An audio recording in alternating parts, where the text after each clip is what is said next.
Okay, so let me just show you some examples of these two and how we basically achieve this itself. So this is basically DOLC, this is what we call deep anterior lamella keratoplasty, and essentially what we're doing is we're maintaining the innermost layer of the cornea. The reason why we maintain that innermost layer of the cornea is because that is the layer that will cause rejection in the long term itself. And essentially in these patients, this layer is normal, and what we're trying to do is change the anterior part, which is the diseased area itself. The problem with this surgery is that it's a little bit more technically more difficult to do, so there's not that many centers that are performing this kind of operation. So how do we get down to that Descemet's layer itself? The Descemet's layer is only 10 to 15 microns thick, so of course it requires a little bit of level of skill to be able to do that.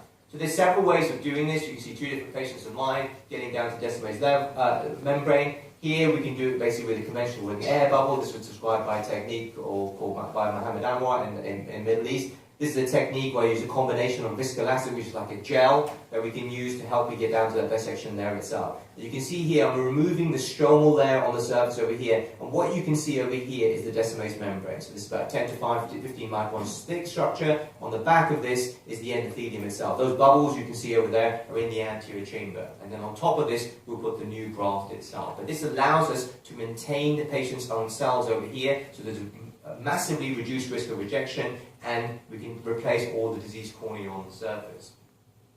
This is what the patients look like preoperatively.